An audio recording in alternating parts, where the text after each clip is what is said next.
16वां अध्याय। देव प्रतिमा का पूजन तथा शिवलिंग के वैज्ञानिक स्वरूप का विवेचन।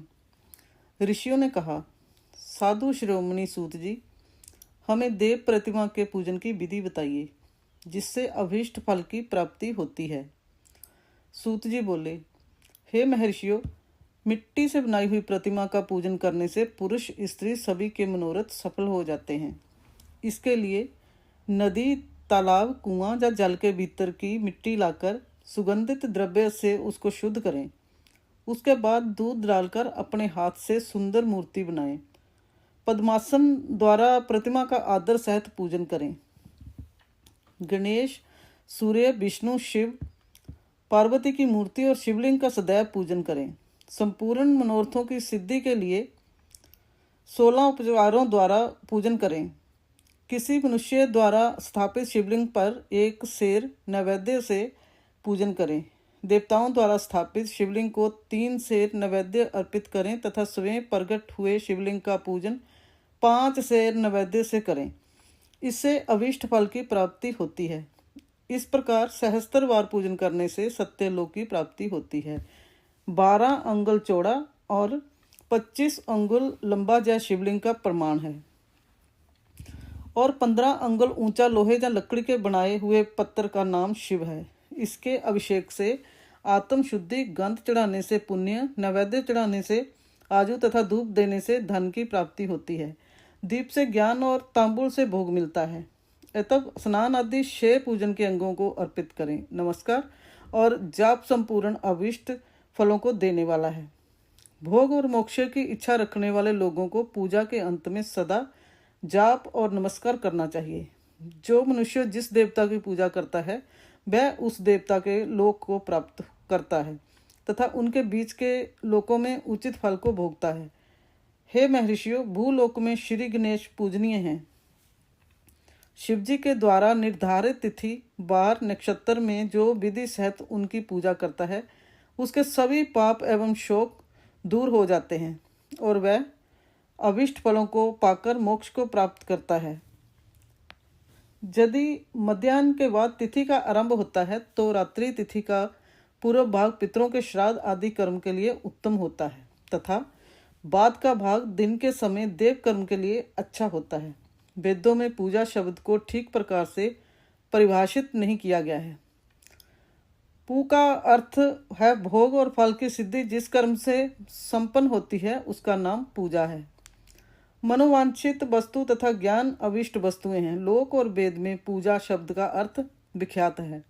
नित्य कर्म भविष्य में फल देने वाले होते हैं। लगातार पूजन करने से शुभ कामनाओं की पूर्ति होती है तथा पापों का क्षय होता है।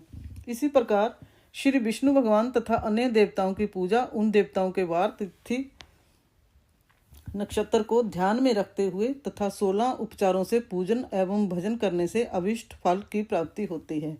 महा आर्द्रा नक्षत्र अर्थात माघ कृष्णा चतुर्दशी को शिवजी का पूजन करने से आयु की वृद्धि होती है। ऐसे ही और भी नक्षत्रों, महीनों तथा वारों में शिवजी की पूजा व भोजन भोग और मोक्ष देने वाला है। कार्तिक मास में देवताओं का भजन विशेष फलदायक होता है। विद्वानों के लिए यह उचित है कि इस महीने में सब देवताओं का भजन करें। संयम व नियम से जाप, तप, हवन और दान करें, क्योंकि कार्तिक मास में देवताओं का भजन सभी दुखों को दूर करने वाला है। कार्तिक मास में रविवार के दिन जो सूर्य की पूजा करता है और तेल व कपास का दान करता है उसका कुष्ठ रोग भी दूर हो जाता है। जो अपने तन मन को जीवन पर्यंत शिवजी को अर्पित कर देता है उसे शिवजी मोक्ष प्रदान करते हैं। जोनि और लिंग इन दोनों स्वरूपों के शिव स्वरूप में समाविष्ट होने के कारण वे जगत के जन्म निरूपण हैं और इसी नाते से जन्म की निवृत्ति के लिए शिवजी की पूजा का अलग विधान है। सारा जगत बिंदु नाद स्वरूप है। बिंदु शक्ति है और नाद शिव, इसलिए सारा जगत शिव शक्ति स्वरूप ही है। नाद बिंदु का और बिंदु इस जगत का आधार है। आधार में ही आदे का समावेश अथवा लय होता है। यही सकलीकरण है। इस सकलीकरण की स्थिति में ही सृष्टि काल में जगत का आरंभ हुआ है।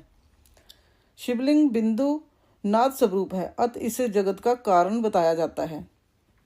बिंदु देव है और नाद शिव, इनका संयुक्त रूप ही शिवलिंग कहलाता है।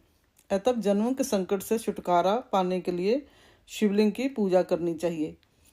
बिंदु रूपा देवी उमा माता हैं और नाद स्वरूप भगवान शिव पिता। इन माता पिता के पूजित होने के परमानंद की प्राप्ति होती है। देवी उमा जगत की माता हैं और शिव जगत के पिता। जो इनकी सेवा करता है उस पुत्र पर इनकी कृपा नित्य बढ़ती रहती है। वह पूजक और कृपा कर उसे अपना आंतरिक ऐश्वर्य प्रदान करते हैं। अतः शिवलिंग को माता पिता का स्वरूप मानकर पूजा करने से आंतरिक आनंद की प्राप्ति होती है। भर्ग शिव पुरुष रूप हैं और भर्गा शक्ति प्रकृति कहलाती है। पुरुष आदि गर्भ है क्योंकि वही प्रकृति का जनक है। प्रकृति में पुरुष का संयोग होने से होने वाला जन्म उसका प्रथम जन्म कहलाता है। जीव पुरुष से बार बार जन्म और मृत्यु को प्राप्त होता है। माया द्वारा प्रकट किया जाना ही उसका जन्म कहलाता है।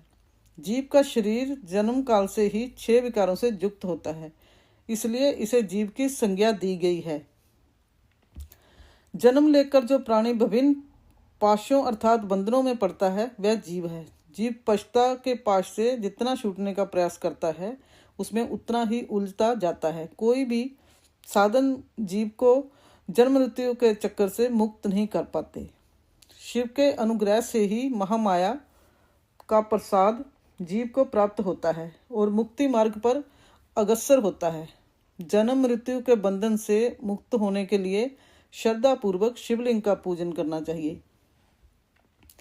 गाय के दूध, दही और घी को शहद शक्कर के साथ मिलाकर पंचामृत तैयार करें तथा इन्हें अलग अलग रखें।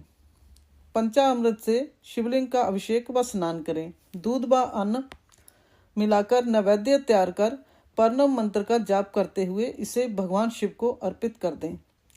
प्रणव को ध्वनिलिंग, स्वयंभूलिंग और नादर स्वरूप होने के कारण नादलिंग तथा बिंदु स्वरूप होने के कारण बिंदु लिंग के रूप में प्रसिद्धि प्राप्त है। अचल रूप से प्रतिष्ठित शिवलिंग को मकार स्वरूप माना जाता है, इसलिए वह मकारलिंग कहलाता है। सवारी निकालने में उकारलिंग का उपयोग होता है। पूजा की दीक्षा देने वाले गुरु आचार्य विग्रह आकार का प्रतीक होने से आकारलिंग के 6 भेद हैं। इनकी नित्य पूजा करने से साधक जीवन मुक्त हो जाता है।